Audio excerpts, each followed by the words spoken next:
Hi, this video is going to be replacing the cutter head on this planer thicknesser. I've been wanting to get my hands on one of these for a while, and one of the criteria was that it had to be possible to buy a helical or a spiral cutter block for it. I previously changed on this piece back there and was really happy with the performance afterwards. This machine is of a brand, there's like a no-name brand called Clas Ohlson. It's a Swedish make, but with a poor reputation maybe. Still, it appears to be the exact same model as Metabo's HC260, Electra Beckum HC260, Record Power PT260, etc, etc. So I got in touch with Sheartak, who I purchased the thicknesser spiral head from previously, and they sent me a little drawing so I can cross-reference the dimensions on this cutter block. So I will disassemble it and just verify the dimensions, as this is not a well-known brand, but I'm confident that it's going to be exactly the same as Metabo and others. So if anyone has any history to share on what factory is used to make these machines, it would be really cool to hear. Because if you look at the spare part list for the Metabo or the Clas Ohlson or the Record Power, they're all identical. There might be a few different revisions of the machine, but everything appears to be very, very similar. So I've purchased some new bearings, belts, etc. I'll replace them in the process. I'll start with taking the two plastic covers off and removing the belts. I've had this cover off before, and just found that the belt for the flat belt for the thicknesser drive is completely old and broken, so I've ordered a new one. This is obviously the cutter block. We'll remove the bearings housings, and yeah, I'll open up the other cover as well.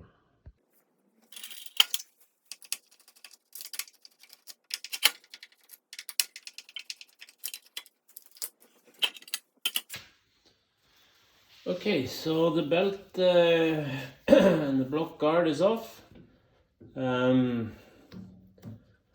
Pulley rib belt seems to be fairly okay actually.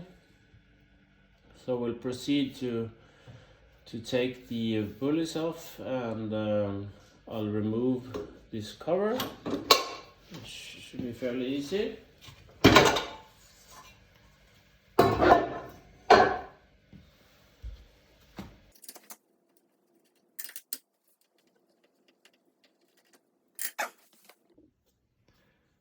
So I'll take off the flat belt, just loosen this. It's just a normal regular thread.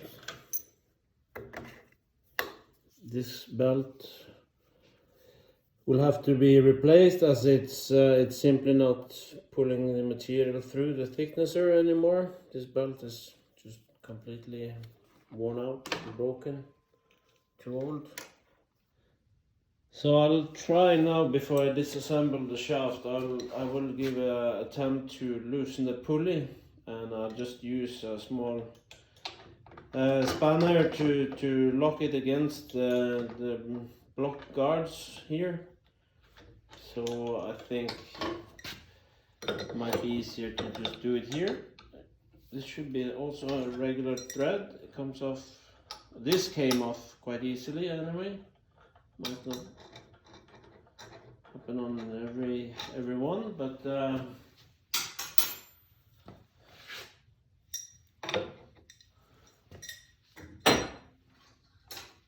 yeah, we'll see. I probably use a puller to remove it anyways. Now I will remove I'll start to remove these, because at least one of them has to come off in order to get the cutter block out. And we'll have to remove these sprockets here to reach the bolts in the back. Now these have a small split pin that you just need to knock out, and they should come off easily enough. Okay, so I'll start removing these.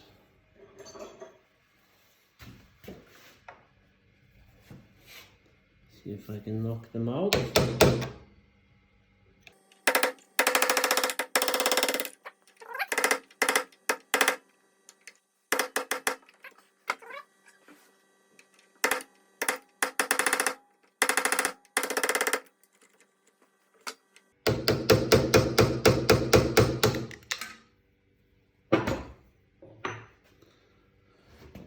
Okay, oh, there it goes.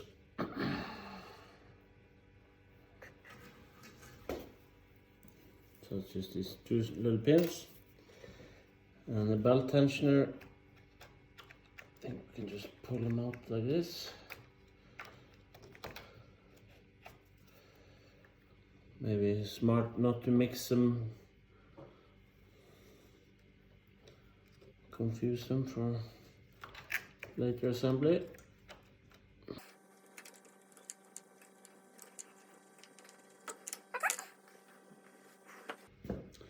So now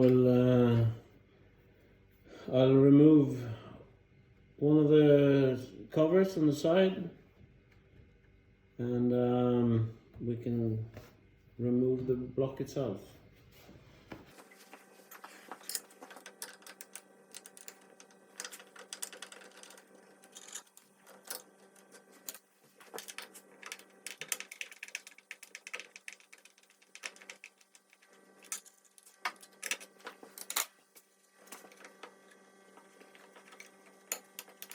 Okay, so I see now that in order to get to the nut of this bolt here, I'll remove the other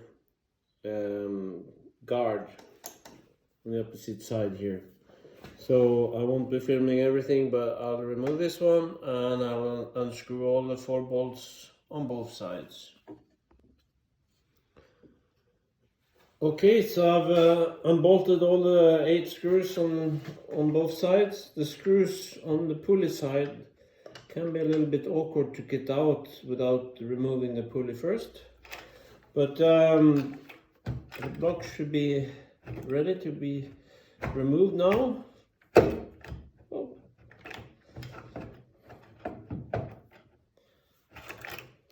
Just watch your finger. Don't forget there's 2 knives on this one.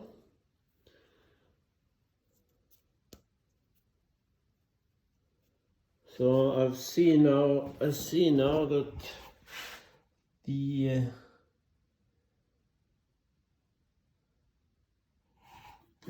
rubber drive on this should be replaced as well. So the next thing is now to remove the bearing housings, the pulley and the bearings, and then we're good to go. Okay, so I put the block in the vise just to hold it, and I've placed this little puller on it. So let's see if it comes off easy enough. Oh shit.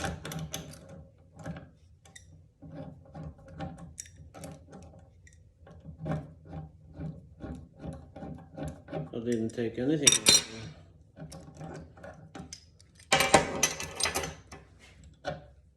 that comes off very easy. Just be careful not to lose this one. And the bearing housing should just slide off. The bearing is maybe hard to see, but it's got this little O-ring lip in there to keep it clean. So we'll repeat the process with removing the bearing. Hopefully it will also come off quite easily, I hope.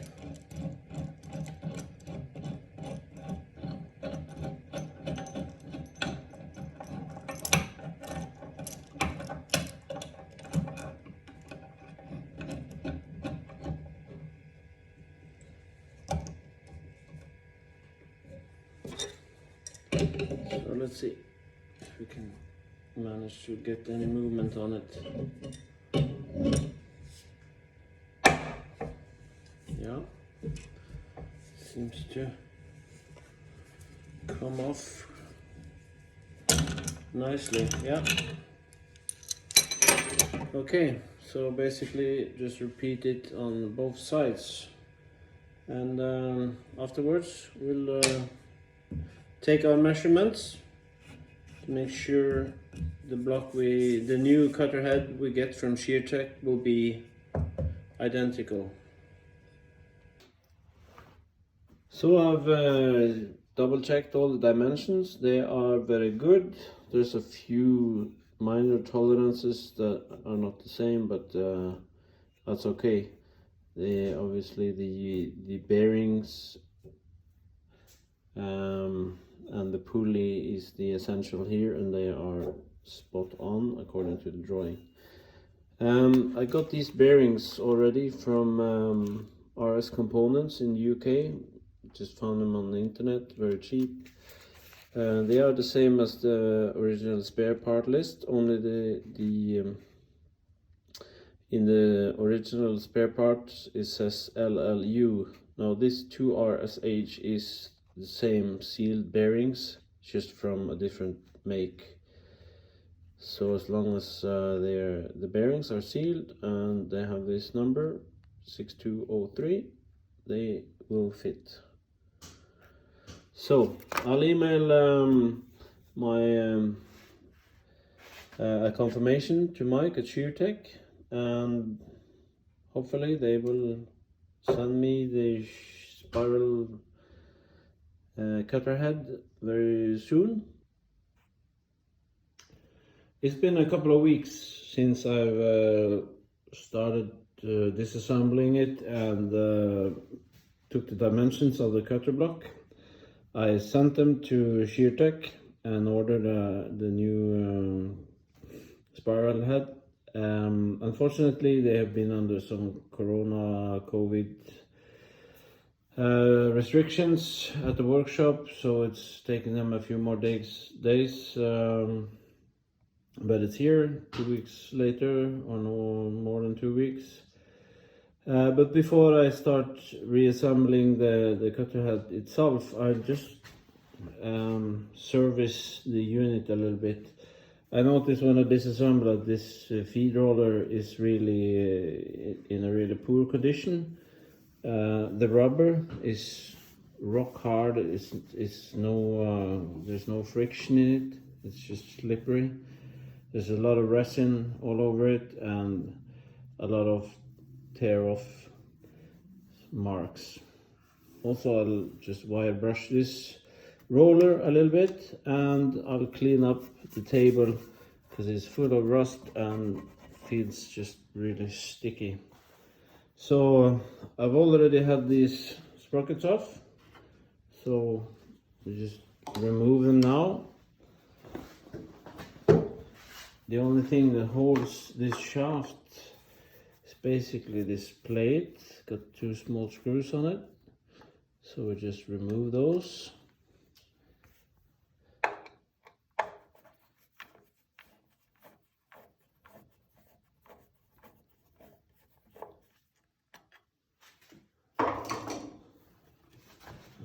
This little plate comes off. So you have the tensioning mechanism on the roller that just slides out really easily. You don't need to remove the other side. Take this, and the roller is out. You need some beer when you do this.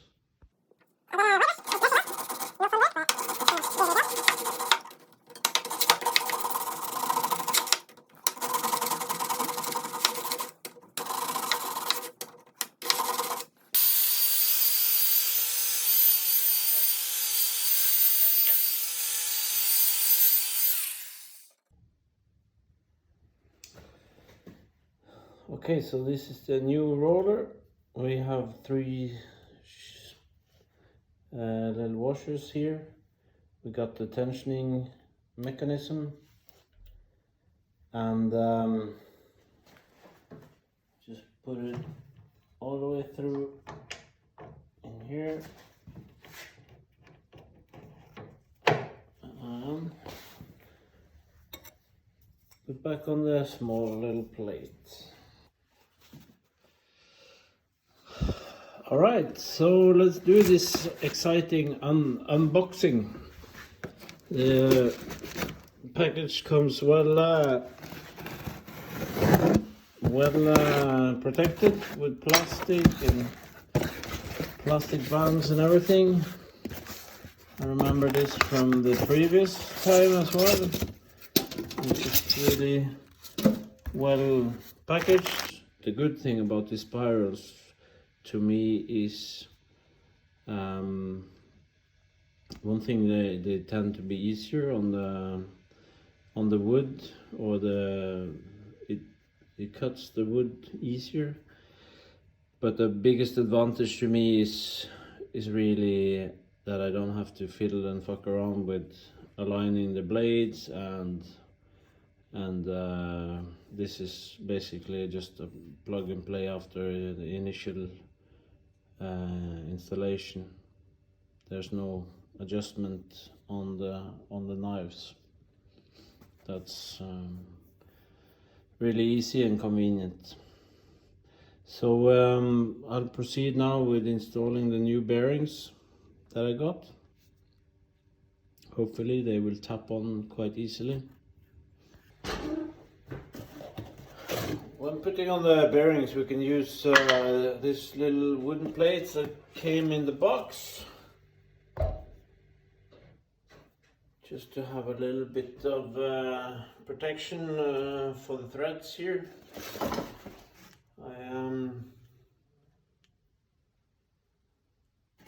have a piece of pipe.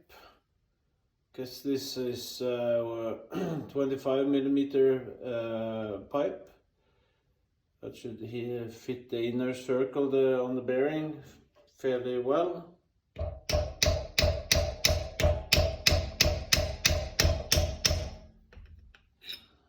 Just try and knock it on with a little bit cautious so you don't start it wrong.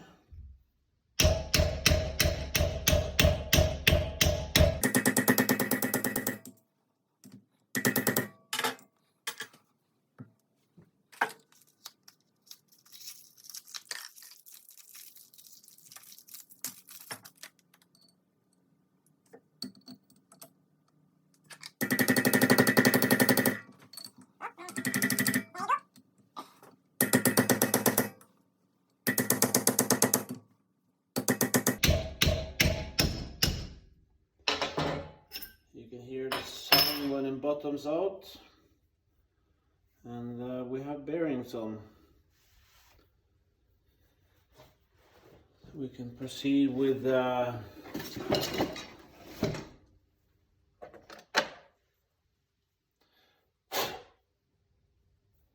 I'll clean the housings up a little bit.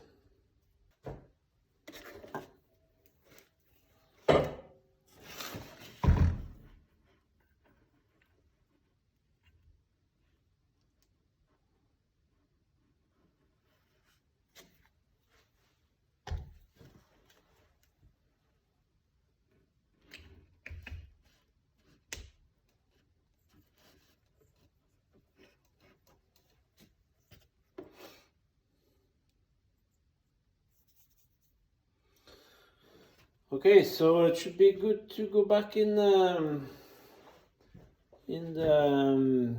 machine now. So we'll slide the cutter head back in.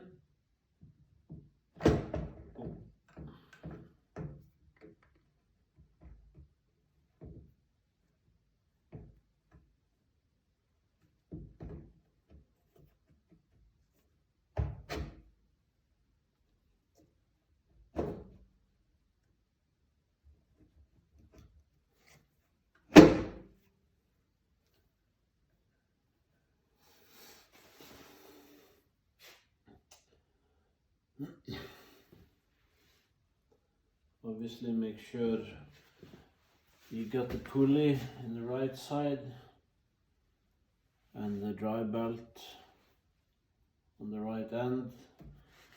Start fitting back the bolts and the guards for the block. I'll remove these for the time being.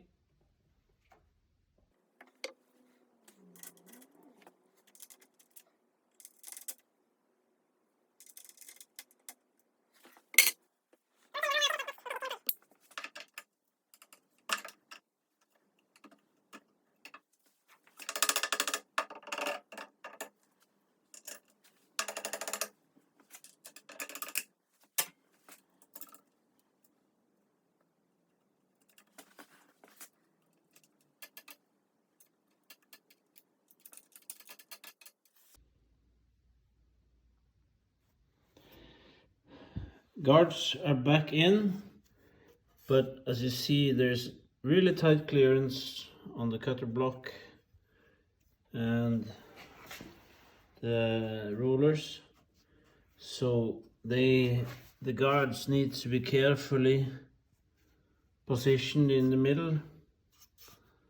So before you tighten them up, make sure they are resting against this. I don't know if you can see it, but there's this little metal, see my finger there. If you run the guards hard up against these little knobs, they are well clear of the cutter block and well clear of the roller. So just make sure they are touching on these on all four. Oh, there you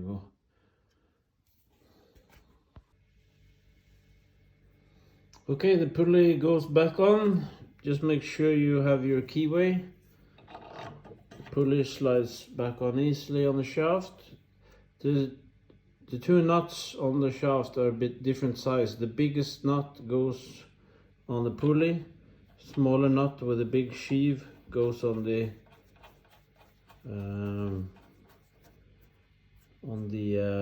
other side. So we'll tighten it up. I won't put on the belts just yet. I'll put on this. Also, this is a smaller nut. You see it comes all the way to the end. This is just loosely here, but I won't put on the belts just yet. I would like to to check the alignment of the outfeed table. And when I do this, it's really nice to have this turning easily by hand, but I will torque up the nut. I've put back the in and out feed tables just loosely, just to get a rough idea of how they sit in relation to the cutter head. Obviously the cutter head is giving everything with regards to the alignment. So we set the outfeed table according to the cutter head, and we see the in-feed table according to the out-feed table.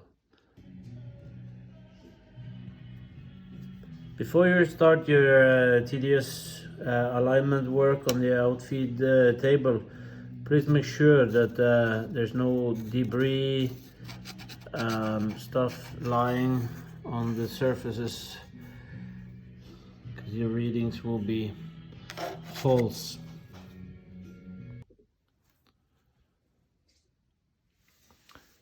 So I've spent some time trying to align the outfeed table, and I think I'm pretty close to where it's as good as it can get.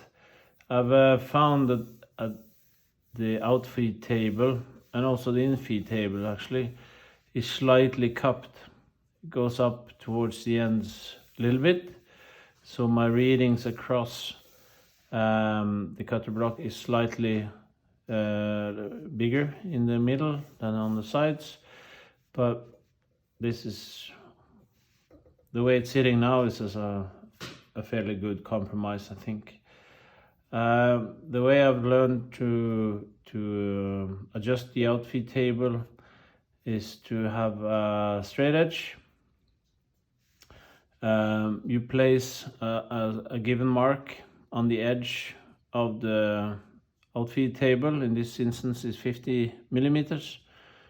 I rotate the cutter block and it will catch the edge of the ruler and pull it forward ever so slightly. In this case it's 1.5, nearly 2 millimeters, and I think between 2 and 3 millimeters is a fairly good relation between the cutter block and this. I think I read somewhere that it equals to 0.1 millimeters if you use a feeler gauge or similar. So basically, when you adjust your in-feed table or check the I guess it's the parallelity, is that what it's called in English?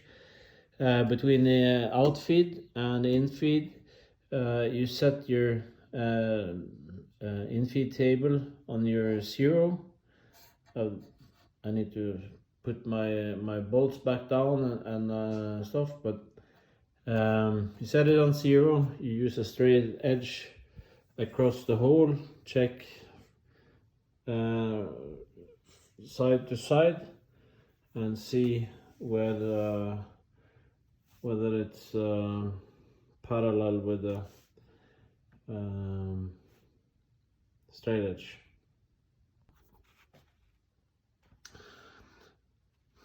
My straight edge basically tells me that this end over here is nearly touching. There I see some air gap here, so this table is slanting a little bit this way, which means this is probably a little bit this way, and the best way is to adjust the set screw to bring this end a little bit down. Should bring straight edge a little bit up and more parallel to the infeed table. So we'll try. Be careful when you adjust this small set screw in the back, because it's just half a turn makes a big difference at on your straight edge at this end. So but I've adjusted it now. It looks perfectly fine for me. So I'll leave it as is. Recheck.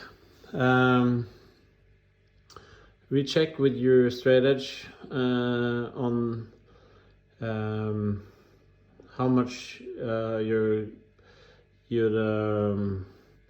carbide cutter moves your ruler, because obviously adjusting the angle of the outfeed table will throw your straight edge higher or lower at towards the cutter block. So just readjust if you need to change the angle. So right now I'm really happy with the alignments. Cutter block is fine.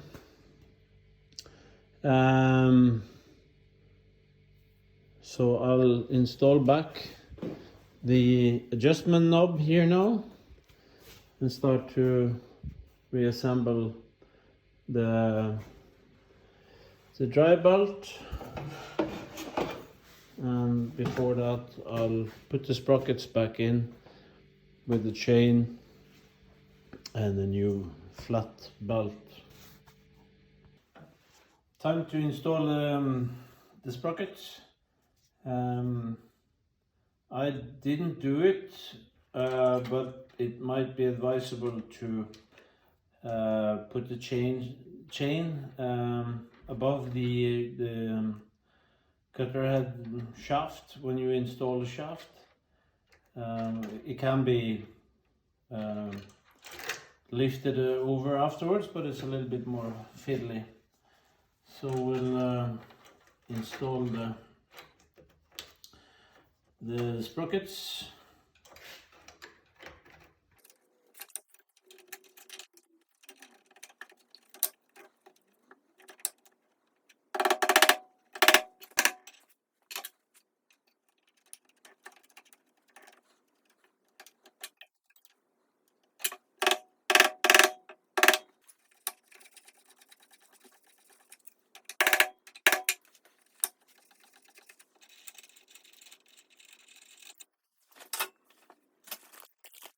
Sprockets are back in with the chain. I found this as a replacement part from the original part number. This is also a Metabo flat belt. So it's a bit thinner than the belt that was on when I purchased the machine. Whether that's an original belt or not, I don't know, but this one is quite a lot. It feels a lot more like a rubber band. Oi.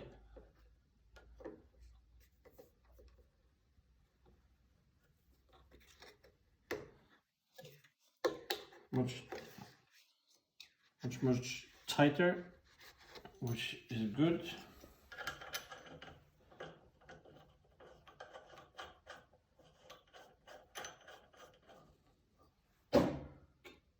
So we'll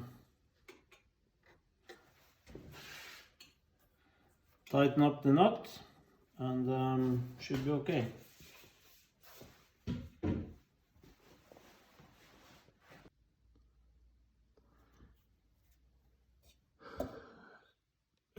Check your belt tension, put your guard on, and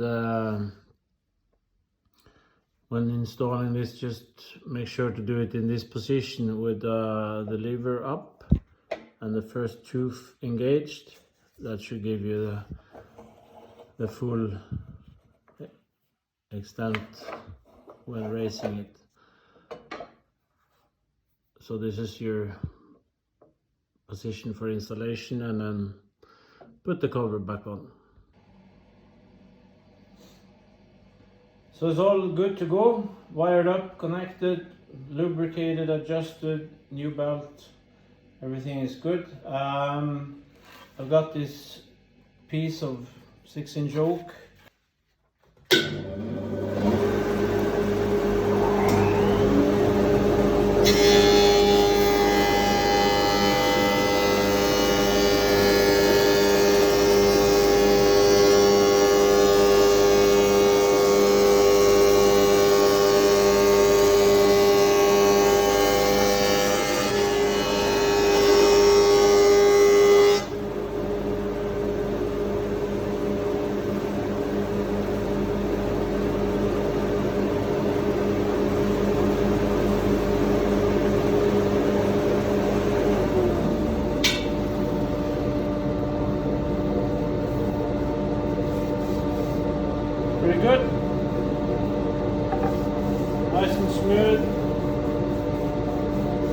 knife.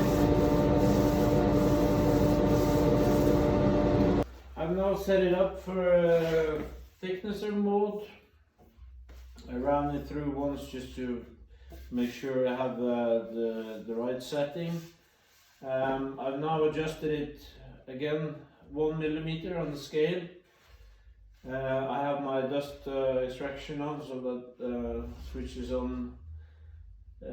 Also part of the sound. Obviously the setup is changed around, the switch is over, and I'll do a pass through so you can hear and see how that works.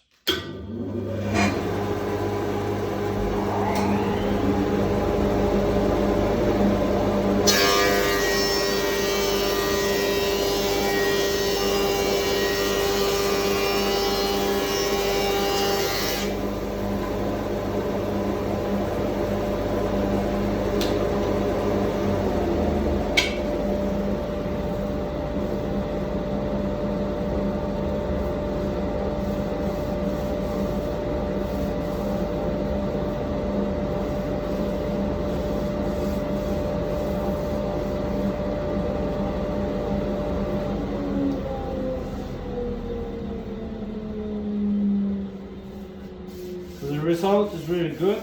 There is what I've experienced is if you try to take too much off with these carbide cutter, like the helical cutters, it tend to pickle a little bit. But if you do like 1 millimeter passes, the surface you get is really good. Hardly any need to sand. Dust extraction on this unit is not great, if I can say it so, but it takes most of it anyways. So, a good upgrade for a fairly okay machine. For the size of my workshop, I've concluded this is about the biggest thing I can get. I actually plan on lowering it so I can slide it underneath my my saw table. That's the only place I can actually fit it and stow it away. So I'll have a new project in the future to make shorter legs with something I can extend up so I can put my work pieces above the saw.